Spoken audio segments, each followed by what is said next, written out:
Billionaire's card declined. Then a poor little girl did the unthinkable. The rain fell in harsh, icy sheets across the crowded street as Adrian Cole, the billionaire everyone recognized by his immaculate suits and flawless reputation, stood frozen in disbelief. His platinum card, one that never failed, one that could buy anything with a single tap, had just been declined. Not once, but 3 times. People in the small bakery shifted uncomfortably, whispering, staring at him as though a king had suddenly lost his crown. And in that suffocating moment of humiliation, when every eye questioned his worth and every second crushed his pride, a frail little girl with torn slippers and rain-soaked hair quietly stepped forward and did something no one, not even he, could have imagined. If you believe in kindness, unexpected miracles, and second chances, please like, comment, share, and subscribe to Channel Name. It truly supports us and helps these stories reach more hearts. Adrian Cole had lived his life insulated from the ordinary struggles of the world. Money had always flowed toward him like a river seeking its owner. His name opened doors, changed decisions, and softened consequences. But the truth, invisible to the world, was that Adrian Cole had been living under a storm even heavier than the one crashing against the bakery windows. Days earlier, his company had been hit by a devastating financial betrayal. His closest business partner had drained his accounts, frozen his assets, and disappeared, leaving Adrian to face a ruin no one could see yet. He walked through the world with a straight back and perfect composure, but inside he was collapsing, crushed under the weight of shock and shame. He hadn't eaten properly in 2 days. He hadn't slept. He couldn't tell anyone the truth, not even his remaining employees or the public that admired him. Seeking a moment of warmth and normalcy, he stepped into that tiny bakery, one he had never noticed before, hoping to buy just a cup of coffee and a small pastry, something simple to remind him he was still human. But when the cashier politely announced his card had been declined, the silence that followed felt like a spotlight he could not escape. People stared. Some smirked. A few raised their eyebrows with a mixture of entertainment and judgment. Adrian stood there, soaked, trembling slightly, wishing he could disappear. Then came the lightest tug on his sleeve. He looked down and saw a girl no older than 7 or 8, wearing a faded pink dress and holding a tiny cloth bag clutched tightly in her hands. Her hair was messy, her cheeks hollow, her feet bare, except for thin slippers that seemed too small. She didn't speak, but her eyes held a gentle courage that seemed older than she was. Slowly, she opened her cloth bag, revealing a handful of coins, mostly small, rusted, and dull.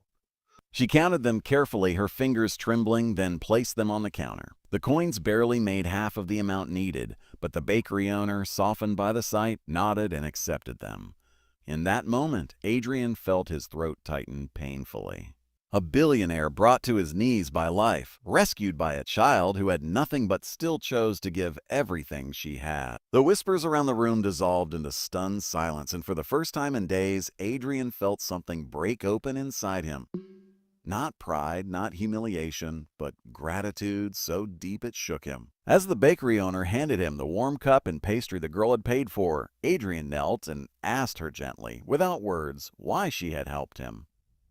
The girl simply shrugged and pointed outside toward the rain-filled streets. Through the bakery window, he saw the rest of her story written in shadows: a small cardboard shelter, a bundle of blankets, and what appeared to be her mother lying weakly beneath them.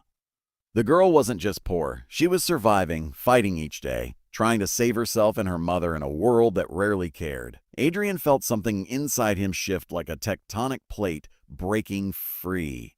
The weight of his own struggles suddenly seemed small compared to the quiet suffering this child endured daily. He followed her outside, shielding her from the rain with his jacket as they approached her mother. The woman was pale, trembling, and clearly ill. Adrian had lived his life surrounded by the world's best doctors, but now he saw someone who hadn't seen a doctor in months, maybe years. Despite having no access to his accounts, no money, no authority left in his hands, Adrian felt an indescribable surge of purpose. For the first time in years, he wasn't a billionaire trying to maintain his throne. He was a man who wanted to make a difference. He called for an ambulance using the last bit of credit remaining on his phone, his voice shaking with urgency. When the paramedics arrived, they looked skeptical, seeing the child in her mother's condition, but they worked quickly. The little girl didn't let go of his hand. At the hospital, he waited with her for hours, sitting on cold chairs, offering her his coffee, keeping her warm with his jacket. He promised nothing, but he stayed, and somewhere in that quiet waiting room, surrounded by machines beeping and nurses rushing past, Adrian realized how empty his life had been despite all the wealth. He had built skyscrapers but not memories. He had earned billions but lost touch with humanity. And now, through the smallest act of kindness, a child had reminded him of who he truly wanted to be. By morning, the doctors told him the woman would recover with proper treatment. But there was still the matter of the bill, a bill far beyond anything Adrian could pay in his current crisis. Panic threatened him again, but then, unexpectedly, one of the hospital administrators approached him with wide eyes, holding a tablet. She had just realized who he was. A billionaire whose company collapse had become breaking news.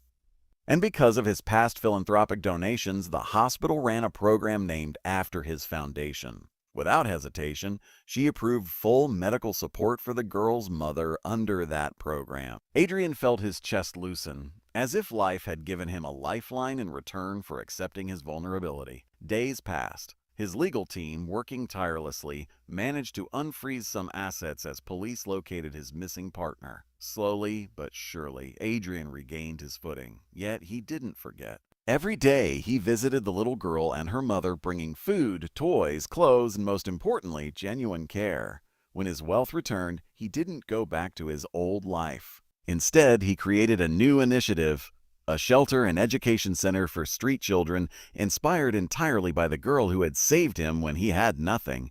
He named the project the Little Angel Foundation. And at its opening ceremony, he lifted that same girl, now clean, smiling, and full of hope, onto the stage beside him.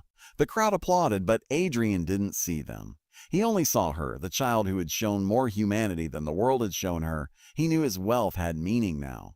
It wasn't power, it wasn't fame, it was responsibility. A chance to change lives the way his had been changed by a few rusty coins and a pure heart. As years passed, the girl grew, studied, and became the first ambassador of the foundation. Adrian never forgot the moment his card was declined and everything he believed about himself shattered, because that moment had led him to the greatest blessing of his life, the chance to help someone who had helped him first. If this story moved you, even a little, please remember to like, share, comment, and subscribe. Your support helps us continue creating heart-touching content that inspires millions. Before we end, please comment below what this story taught you.